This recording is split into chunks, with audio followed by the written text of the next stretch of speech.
Morning friends, তো তোমরা দেখছো WP motivation YouTube channel. WP motivation YouTube চ্যানেলের পক্ষ থেকে প্রত্যেককে স্বাগত জানাই বন্ধুরা।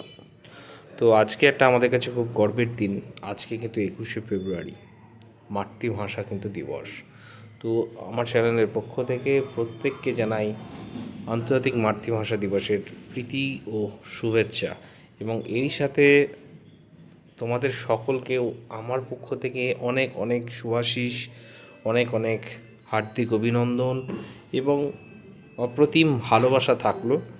তোমাদের ভালোবাসার জন্যই কিন্তু আজ আমি অ্যাকচুয়ালি আমরা প্রত্যেকে 25,000 পরিবারের কিন্তু সদস্য হতে পেরেছি।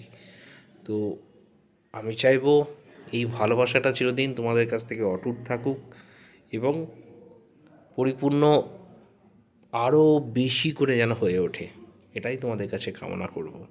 তো চলো কথা না বাড়িয়ে আজকে ভিডিও কিন্তু আমি শুরু করি।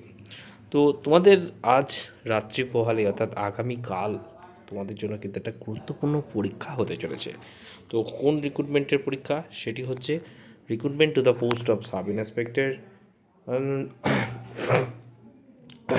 Inspector unarmed branch in West Bengal police 2024। ঠিক আছে, তো এই রিক্রুটমেন্টটা তোমাদের কিন্তু মেন্স এক্সাম আগামীকাল কিন্তু হতে চলেছে। তো অনেক আগেই তোমাদের জন্য আপডেট দিয়েছিলাম যে তোমাদের একদম ফেব্রুয়ারি মাসের শেষে কিন্তু এক্সামটি হবে এবং এটাও বলেছিলাম তোমাদের কলকাতার তার আশেপাশে কিন্তু সেন্টারটা পড়বে।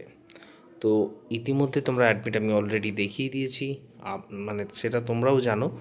ঠিক আছে, তো প্রত্যেককে এটাই বলবো, বেস্ট অফ লাক। প্রত্যেকের ঠান্ডা মাথায় কিন্তু পরীক্ষা দিও। এবছর কিন্তু কম্পিটিশন খুব হাই হতে চলেছে। ঠিক আছে, দেখো কোয়েশ্চেন কেমন আসবে ডেপুটেশনেও আমরা জেনেছিলাম, বা এটুকু আপডেট রয়েছে অবশ্যই যে এবার কিন্তু আর এমসিকিউ আসবে না, ডিসক্রিপটিভ প্রশ্ন কিন্তু আসার একটা প্রবল প্রবল সম্ভাবনা কিন্তু রয়েছে। দেখো দু একটা পার্ট সেটা হয়তো এমসিকিউ দিতেও পারে, তা বলে কি যদি ওভারঅল ধরে রেখো যে এমসিকিউ আসবে, সেটা কিন্তু ভুল কথা। কেপিএসের ক্ষেত্রেও বলা হয়েছিল, সেখানে এসেছে, কিন্তু কিছুটা একটা পেপার আমরা দেখেছিলাম, সেটা কিন্তু এমসিকিউ টাইপের বা শর্ট টাইপ করা হয়েছিল। এরকম করতে পারে, কোনো একটা রিজনিং হোক বা হোক, সেটা করতে পারে, সেটা পুরো নিজস্ব ব্যাপার। কিন্তু যেটুকু আমাদের ধরে চলতে হবে সেটা হচ্ছে এটা কিন্তু ডেসক্রিপটিভ আসবে। ঠিক আছে, নর্থ বেঙ্গল থেকে অলরেডি প্রত্যেকে আজকে পৌঁছে গেছে কলকাতার মধ্যেই, যার যেখানে এক্সাম সেন্টার পড়েছে তার আশেপাশেই হয়তো কোথাও রয়েছে। তো প্রত্যেকে এটাই বলবো, ভালো করে ঘুমিয়ে নাও। ঠিক আছে, একদম আর্লি মর্নিংয়ে তোমাদের কিন্তু পৌঁছতে হবে, কারণ প্রচুর সকালবেলা থেকেই কিন্তু এই পরীক্ষাটা শুরু হয়, তোমরা জানো। ঠিক আছে, তো সেই মতোই তোমাদের বলবো। এবার চলে আসি আজ মেইন ব্যাপার, যেটা নতুন বিজ্ঞপ্তি নিয়ে তোমরা প্রশ্ন করছো। তো তোমাদের এই গোটা সপ্তাহ জুড়েই রেজাল্ট নিয়ে একটা আমরা আশা ছিল, সেই আশা কিন্তু তোমাদের আজকে কনফার্মেশন বলা হচ্ছে যে সত্যি রেজাল্ট আসবে না। তার কারণ তোমরা দেখে নাও। তো দেখতে পাচ্ছ এই সেই একটা নোটিশ। ঠিক আছে, তো এখানে দেখতে পাচ্ছ এখানটাই, ঠিক আছে, যে আমাদের রাজ্যের যে ইলেকশন রয়েছে তোমরা জানো প্রত্যেকেই, যেটা মার্চ মাসে হয়তো ঘোষণা করবে। ঠিক আছে, তো দেখতে পাচ্ছ এখানে মার্চ মাসেই কিন্তু দেখতে পাচ্ছ 480টি কোম্পানি কিন্তু সেন্ট্রাল ফোর্সের দেখতে পাচ্ছ কিন্তু তারা আসবে। ঠিক আছে, তার মানে আমাদের কনস্টেবলদের কোনো ভূমিকা কিন্তু থাকছে না, এটা স্পষ্ট বোঝা যাচ্ছে যে আমাদের রাজ্য সরকার সেন্ট্রাল ফোর্স দিয়েই কিন্তু ভোট করাতে চাইছে, অর্থাৎ রাজ্য পুলিশকে নিতে কিন্তু চাইছে না। যদি রাজ্য পুলিশের প্রয়োজন না পড়ে তাহলে কনস্টেবল কেন নিয়োগ করবে? আসল ফান্ডাটা কিন্তু তোমরা বুঝতে পারলে তো। গতকাল যেমন তোমাদের বলা হয়েছিল যে সরকার চাইছে না রিক্রুটমেন্ট করাতে, তার প্রমাণ হিসেবে তোমরা কিন্তু দেখে নিলে। তো অবশ্যই এটুকু তোমাদের বলতে পারি, যেহেতু ডাব্লিউবি কনস্টেবলের সমস্ত কিছু রেডি রয়েছে, তোমরা 27 তারিখ আন্দোলনটাকে কিন্তু বেশি করে করতে হবে, রাজপথকে কাঁপিয়ে তোমাদের দেখাতে হবে যে সত্যিই তোমরা পারো। ঠিক আছে, যদি সত্যিই দেখাতে পারো সেটাতেই একমাত্র রাজ্য সরকার চিন্তাভাবনা করবে বিকল্পভাবে, যাতে তোমাদের রেজাল্টটা পাবলিশ করতে পারে। তোমরা এত মেল ক্যাম্পেইন করেছো ডেপুটেশন দিয়ে, কিন্তু নিট রেজাল্ট কিন্তু দেখা যাচ্ছে জিরো, তাই না? তো এটাই বলবো তোমাদের প্রত্যেককে, ঠিক আছে, যে 27 তারিখ যে ডেটটা মানে এখনও পর্যন্ত ধার্য রয়েছে, সেই 27 তারিখটাকে কিন্তু প্রত্যেককে কিন্তু রাজপথে কিন্তু অ্যাটেন্ড করো, ঠিক আছে? এটা যদি না করতে পারো তোমাদের জন্য কিন্তু সত্যি রেজাল্ট প্রচুর দেরি হয়ে যাবে, এটা তোমরা ধরে রাখো, ঠিক আছে?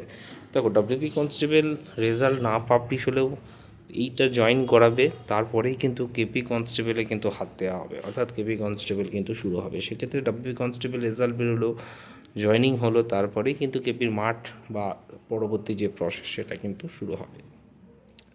আর আরও একটা নতুন বিজ্ঞপ্তি নিয়ে তোমাদের কথা বলে রাখি, দেখো যেহেতু এই রিক্রুটমেন্ট কমপ্লিট হয়নি, তাহলে নতুন বিজ্ঞপ্তিও নিশ্চয়ই তোমাদের প্রকাশিত হবে না। কালকে পিএসসিতেও কিন্তু বলা হয়েছে যে মানে অন্যভাবে কথাটা বলা হলেও আসল কথা কিন্তু একটাই, যে এখন সরকার থেকে কোনোভাবে কিন্তু তোমাদের রিক্রুটমেন্ট করানোর পক্ষপাতে কিন্তু নয়, ঠিক আছে? এটাই হচ্ছে আসল কথা, ঠিক আছে? তো ডাব্লিউপির ক্ষেত্রেও সেম রুল, যেমনটা তোমাদের প্রায় দিন 20 আগে আমি একটা পোস্ট করেছিলাম যে ভোটের আগে তোমাদের কোনো রকম বিজ্ঞপ্তি আসে না। অনেকে অনেক রকম কথা 13,000, 12,000, 14,000 নিয়ে ভিডিও করা ছিল, কিন্তু আমি কিন্তু বলেছিলাম যে আমার কাছে সঠিক খবর নেই, যে বিজ্ঞপ্তি আসবে কিন্তু দেরি হবে, ঠিক আছে? এখনও এই রিক্রুটমেন্ট যদি কমপ্লিট না করে তাহলে বুঝতেই পারছো নতুন রিক্রুটমেন্টও কিন্তু তোমাদের দেরি হবে। ডাব্লিউবি কনস্টেবল শেষ হবে, কেপি কনস্টেবল শেষ হবে, তবেই না নতুন কনস্টেবলের বিজ্ঞপ্তি আসবে, তাই না? সেক্ষেত্রে নতুন বিজ্ঞপ্তি নিয়ে যারা অপেক্ষা করছো তাদের বলবো তোমাদের কিন্তু এখন অনেকটাই দেরি হবে, ঠিক আছে? ডাব্লিউপিএসআই মেন্স তোমাদের যে এক্সামটা তোমরা কাল দেবে সেটারও কিন্তু রিক্রুটমেন্ট হতে অনেক দেরি।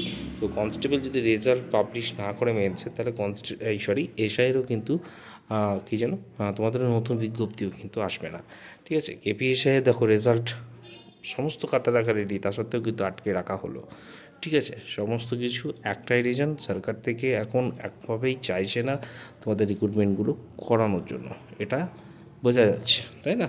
তো সমস্ত কিছুই আপাতত হোল্ড করা হয়েছে। তো এইভাবে চলতে পারে না। 27 তারিখ তোমরা সেই মতোই কিন্তু আন্দোলনটাকে আরও জোরদার করো, ঠিক আছে? শুধুমাত্র ডব্লিউ কনস্টেবল না, কেপি কনস্টেবলের প্রার্থী যারা রয়েছে, ওয়ার্ডারে যে 3 বছর হয়ে গেল এখনও পর্যন্ত এক্সাম আসছে না, তো সমস্ত কিছুকে তোমরা যাতে ঠিকমতো তুলে ধরতে পারো সেটাই তোমাদের কাছে কামনা করব, ঠিক আছে? তো এই বলে ভিডিও এখানেই শেষ করলাম। প্রত্যেকে ভালো থেকো, সুস্থ থেকো, ঠিক আছে? চলো, বাই।